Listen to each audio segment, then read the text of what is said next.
This is Pet Life Radio, the possumest pet party place on the planet. Dude, that's a lot of peas, baby. Yeah. Get ready for some tail wagging, fur flying, feather flapping fun. Oh, yeah. PetLifeRadio.com.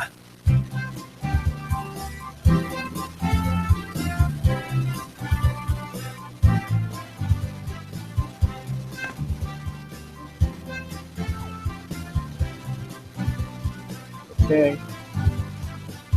And welcome and good morning or good afternoon to all of you pet lovers out there. You are here live with Dr. Jeff Werber, your host for the next 30 minutes here on Pet Life Radio's Ask the Vets with Dr. Jeff. And we're here for you. We're here for your pets. We're here to talk about anything you want. Typically, I'm the one doing all the talking, which is not what we had intended since we are a live call-in show. That means you should call us. You could write us. You can ask questions right here live. Kind of get the answers that you never understood, maybe you never got from your veterinarian, you couldn't understand from your veterinarian. You know, look, we're pretty busy at practice. I know what it's like. I practice full time. And sometimes, you know, the client leaves the office not exactly clear on what their choices are, what they should do. So now's your chance. Now's your chance to pick my brain. I will, at the very least, advise you a little bit, maybe put you in the right direction. So here's how to get a hold of me. Very easy. First of all, pick up the phone, 877-385-8882. Once again, 877, toll-free, 385-8882. You can also log in to PetLifeRadio.com. Click on the Ask the Vets with Dr. Jeff tab there on the left. And click on, and you can just join in the conversation. You can type away. And our producer, Mark, has also posted a link to Google Hangouts. And that's really cool because you get to sit in front of your computer, have your little camera on your computer, and we get to see you, you get to see me, and we can all talk together about anything you want to talk about. I hope everybody had a great Christmas holiday. Last week, we had our special guest, Dr. Heather Lenzer, from the American Animal Hospital Association. And we talked about some holiday hazards. So I'm hoping that your pets weren't one of them, because that did still manage to get into trouble. Because I got to tell you, it happens every year. We sit and we talk about it till we're blue in the face, try to cover every possible scenario. And sure enough, inevitably, it's going to happen anyway. And I'm going to get the phone calls, which I did, about the getting into the candy, getting into the chocolate, getting into the food, getting into the tree, some sort of problem. We actually have a cat in my office right now. And we talked about this. We clearly talked about it, who got a hold of some tinsel. And some of it's passing. Cat's still doing okay, so we don't really want to cut this cat if we don't have to, but we may have to go in, and we're watching it very carefully. But that is the kind of thing that happens. So we're here to try to help educate you a little bit and prevent those things. We're here also with the help of our sponsors, ProSense Pet Products. These are veterinary quality products that you can actually buy over the counter at your local Walmart, at your local Target, even supermarkets. It's great stuff. Your Krogers have them. And also Kong veterinary products, makers of all sorts of very good, safe toys, chews, behavior things for your pets, and for veterinarians as well. They make great cones, and they're lifesavers. So I want to thank them for allowing us to be here. So here I am sitting in a room out in California, and I get a hint, a big hint actually, that if I'm sitting in California and it's actually colder here than it's been in New York, then something is wrong. It's time to talk about cold weather. In fact, I was going to be going out to New York to do another segment with Al Roker on his morning, the weather show that precedes his show on part of the Today Show. And it was like they called me 3 days before and said, Jeff, we're going to have to hold because it's not cold enough yet. We don't want to start talking about cold weather tips when it's not that cold. And here in LA, it has been, I mean, I know you're going to get out the violins and you're going to start, oh, poor Dr. Jeff. It has been in the 50s, in the 40s at night. I mean, for us, that's cold. When I have to put a sweater on or a jacket on to walk out of the house, it's cold. And it's been that way. So as I have my 5 dogs, and we need to talk about how cold is too cold, and what are some of the myths that we have to deal with. So I figured no time like the present, and it is getting cold. I was in Park City, Utah. As many of you know that may have been listening last week, next week I'll be coming to you live from Mammoth Mountain, California, which is another really in 2 weeks. And they'll be doing some snowboarding. And so the beautiful thing about California is, you could be 15 minutes heading west, you can be at the beach, and 2 hours heading east, a little bit north, you could be skiing and snowboarding. So it's kind of pretty nice. So anyway, dogs have their fur. Dogs are always wearing their coat, but we always talk about how a healthy pet's coat is kind of like a thermos. It's during the heat, the hot weather and the heat, it's going to keep them cool. And in the cold weather, it's going to keep them warm. So basically all it does is normalize their body temperature, but to a degree. And as with us, if it's 40 degrees outside, it's not the end of the world. But if it's 40 degrees outside with a major wind chill factor, then that's a problem. And we always talk about it's very similar, interestingly, as dogs in very hot weather, that it's not just the heat, but it's the blistering sun. So we need to do is our jobs is to provide them with some relief from the heat, from the cold. So they have to have shelter. So a couple of things that we have to not kind of laugh. Typically, I don't know how many of you out there have one. I don't. In fact, I've never had one for my pets, but it's something that you need to think about if you're going to have a pet that's mostly outside during the day in very cold weather, and that is a doghouse. I know I'm afraid that if I had a doghouse, sometimes I'd be in it, but typically they have to have some relief from the wind chill. So it's either going to be a doghouse, it's going to be a porch, a covered porch. It's going to be an area where they can escape from the wind, even if it's just two walls, and depending on how the wind is blowing. But they have to have some relief. Secondly, interestingly, the larger the dog, the less effect the cold would have on the dog. I don't mean just the hair coat length. I don't mean, in fact, not coat length at all. It is the body surface area of a larger dog in relation to its body weight is less than the body surface area of a small dog. So what I'm getting at is this. When you go to a pet store, there are now aisles of doggy sweaters, doggy jackets. And I know when you see that little Pomeranian or that poodle or that Maltese or that Yorkie, that Papillon, you name it, that Chihuahua, and you see them walk on the street and they're wearing a little sweater, you think to yourself, oh God, how corny is that? Well, guess what? It's not corny. They need it. They absolutely need it. Small dogs have a greater surface area per body weight and actually can lose a lot of their heat, their body heat, to the outside in cold weather. So when you have these or if you have these small breeds, don't care what people think. They probably should be wearing some sort of protection, even on a walk. It's very important.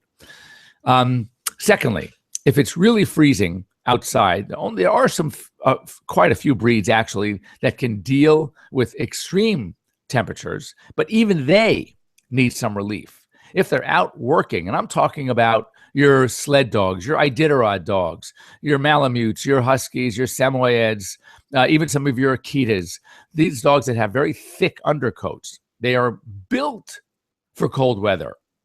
And these dogs can actually withstand temperatures much lower than your average typical other breed that doesn't have that thick coat, that wasn't built, that wasn't made for these dogs. I mean, for these cold extreme weathers. But even these dogs need help. They have to be inside at some point. They have to have shade. They have to be in a tent. They have to be protected from the wind, etc. Now, while they're working, that's different because their body's going, their blood is flowing. It's just like us. If you go out in the morning and you're a runner and it's cold, okay, so you have that little hoodie on maybe, and you're running, and at first you're walking out there and you're bringing your arms together and you're blowing inside your hands because it's cold. But guess what? Once you start moving, once your blood gets flowing, your own body heat is generating, then you're not as cold anymore. So it's the same thing with these dogs. These sled dogs, they're not immune to the cold. It's just that they are working when they're working, and therefore that increases their body temperature, and that helps them withstand the extremes. But still, if they're just sleeping or resting, they too need to be somewhat covered. So some other hazards that, as I was in snow last week and I'm walking the streets of Park City, you see a lot of salt on the streets. And that's fine for us because most of us aren't walking barefoot in the snow. But guess what? Our dogs are walking barefoot in the snow. And that salt can be an irritant. And also, they don't have the same protection from their coat on the pads of their feet. So can a dog's feet get actually cold? Absolutely, yes. So again, if you're dealing with extreme temperatures, your dog's going to be outside at night, which I do not recommend. I'm not a big fan. My dogs that love be outside during the day, they're running around. Certainly, as I said, we worry here when it gets down to 40 or 50 degrees. But when it's out there below 30 degrees, it's freezing temperatures. It's hitting zero. You're up north. You're in. I remember I was in Kansas City. About 5 years ago in February. Now, typically, when I go to Kansas City, it's for the Central Veterinary Conference, which is during the summer every August. Oh, I love Kansas City. I love it in August. And I don't mind the mugginess. It's a great town. But this was February. And I remember we had to walk from our hotel across kind of like a park. And we were going to what's called the Plaza. And we were going to one of the restaurants in the Plaza. So you could almost see the Plaza from the hotel. I mean, the hotel was up on a little hill. And it was just a nice little walk across the park. I'd say total, maybe a 7-8 minute walk. So there we are, and there's a cab line, as there typically is when you're at these conferences and leaving a hotel. So we said, oh, come on, guys, it's just a walk across the park. Let's just do it. So I'm bundled up, clearly not bundled up enough because I'm not used to this kind of weather. I don't even have a coat that is heavy enough or warm enough for this kind of weather. Well, by the time I got through, my ears were falling off. So anyway, I hear we have a caller on. So let's take a quick break. Or Mark, I do not hear the caller. Can you hook the caller in? Caller, are you there? Did we lose our caller? Hello?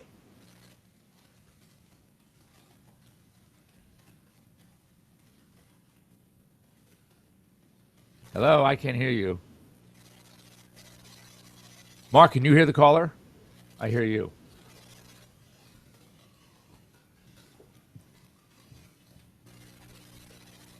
Why don't you get the question, Mark, and we'll do it that way because I do not hear the caller. They're not hooked in.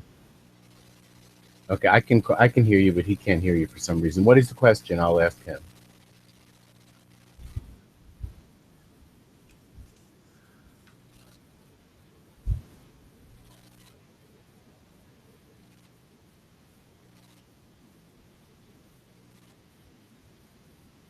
So go away, folks. We're listening to a caller. We're doing a three-way call because I can't hear the caller directly. Technical difficulty. But our producer, Mark, is in studio and is going to send me the caller, and he'll tell me what the caller is asking.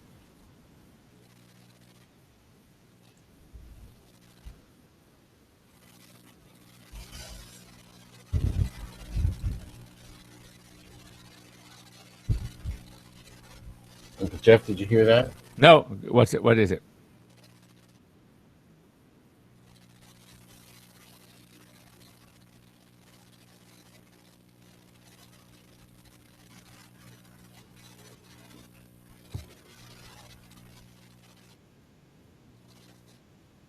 Yeah.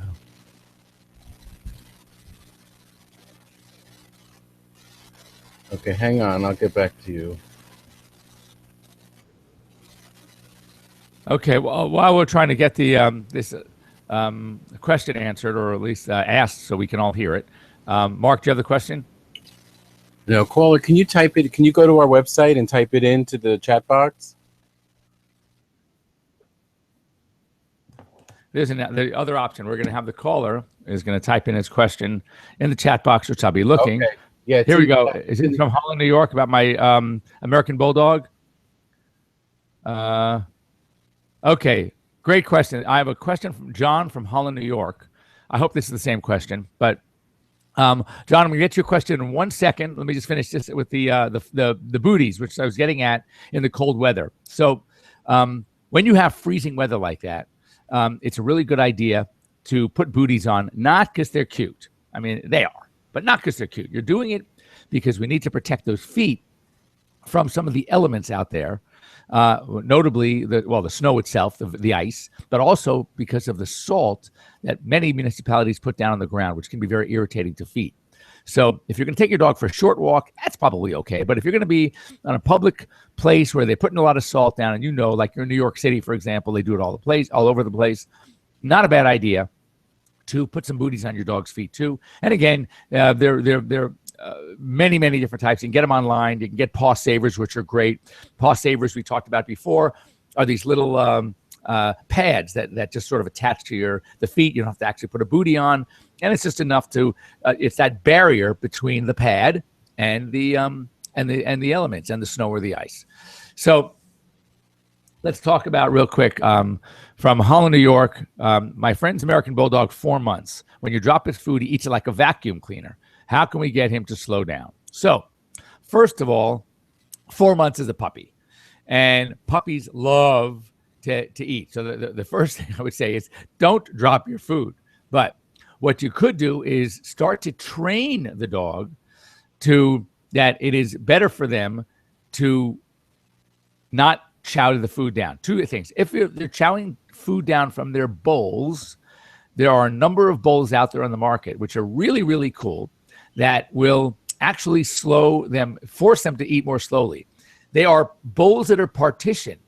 So instead of having that one bowl where they can just stick their face in, what it is a number of, like, they'll take a regular bowl and divide it into quarters with these like plastic boundaries within. So they can't gobble really fast, because what they're going to end up gobbling is the plastic or the metal. Another one is an all stainless steel bowl that has the center of the bowl is raised, leaving just sort of a circular trough around the circumference of the bowl. So again, they can't eat the whole thing with their mouths open. They have to sort of eat gently to be able to get to the food. So there are a number of them. One is out there. It's called the No Gulp Bowl. They have different cute names, but those are great. And that is what you're feeding your dog. Now, let's say you have a dog who likes to park himself at your feet, waiting for something to drop. Or let's say you have children in their high chairs, and they love nothing more than to watch that dog go bananas. So anyway, that is one of the things that they like to do. So what I recommend there is teach your dog that you put something down, put a piece of food down, and you can either attach something to a little string or just don't completely let go of your hand. And if the dog goes for it, like insanely, lift it up. No, that's a no. Now, ask him to sit and stay for a second. And on a stay, first put the food down farther away from him, where you have plenty of time to pick it up if he goes after it. Have him in a stay. If he sits and stays, then you praise him by good boy and giving him food. So if it's something that you are okay with him going after, then you have to teach them through positive reward that you get your food. You're going to get it, but you have to get it like a gentleman or a lady. So you can't just chow it down 2 seconds flat. And if they go for it, you pick it up, they don't get it. So they'll learn. It's sort of like that trick you do, and I'm sure many of you have done it because I've done it. And that is, you have your dog sit and you take that piece of cheese or piece of meat, whatever it is, and you put it on their snout. Okay. And so they're sitting there with this little food treat right there on their snout. And you say, stay. And all of a sudden you say, okay. And they throw their face up, head up in the air. The thing goes up in the air, and they try to catch it in air from their face, from their snout. So that is teaching them that you're going to get it, buddy, but you have to do it slowly and nicely and not chow down.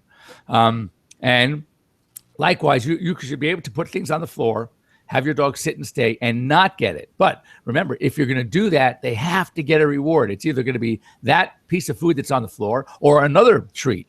But when they behave, when they're good, you have to be good boy, or good girl, and they get a treat. Now, the beauty of that is once they get the hugs, kisses, treat, and the praise, they don't always have to get the reward, the food reward. What we're trying to do through operant conditioning is have just the good boy be enough of a praise. And also by doing that, and also occasionally or intermittently actually giving them the treat, they will continue to behave, hoping that, okay, it's going to be the next one. I didn't get it this time, but I know I'm going to get it next time. Or, if they didn't get it the second time, I know I'm going to get the third time.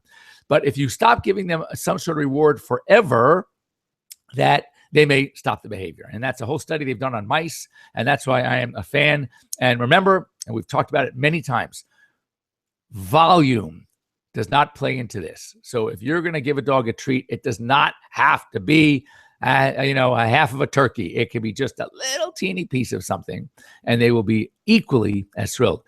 So we have this other call coming in, and I want to see that as well. So it's another question from our good friend in Holland, New York. So we're going to go away. We have a quick break. You know what? We're not going to take a break because we had that issue before, but I need to open this question up. It's about a Rottweiler Cocker Spaniel mix. And let's see. Now, we have a couple of questions.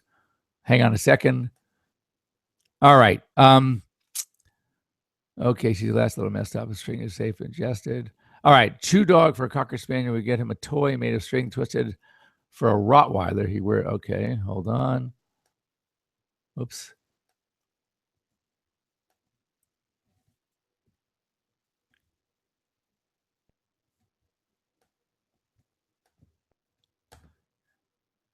And I'm trying to see the rest of this question, and it's not showing up. But,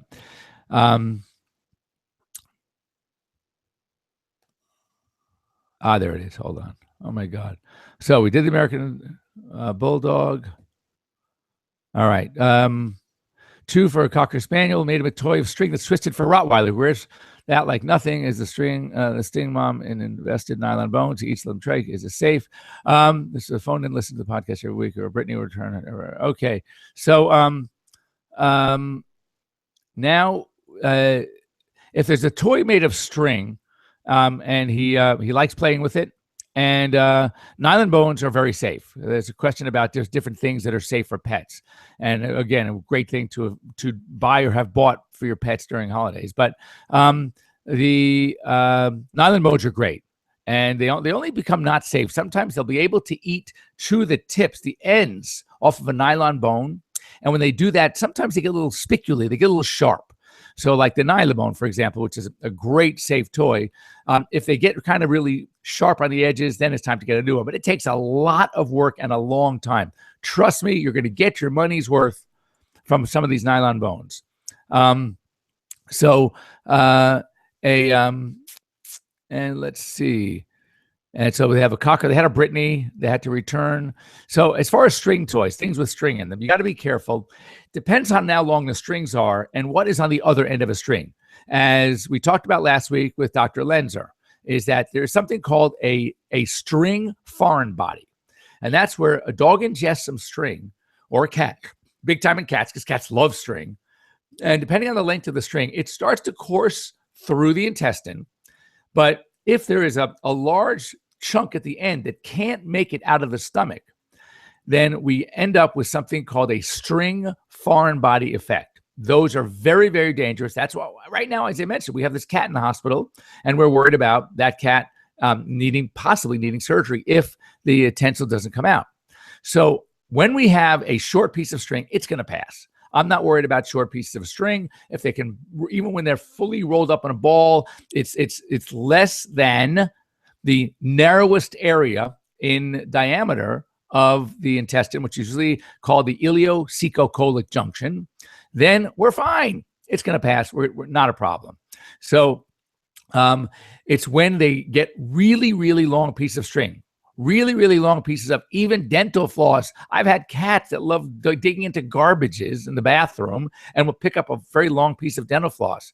And the effect this has is sort of like a piano wire effect, tearing and cutting through the intestine, because the intestine is going up and down. Okay. It's sort of like sigmoid in a lot of areas. And what does a string want to do? A string wants to get everything straight. So it causes what we call an accordion effect in the intestine.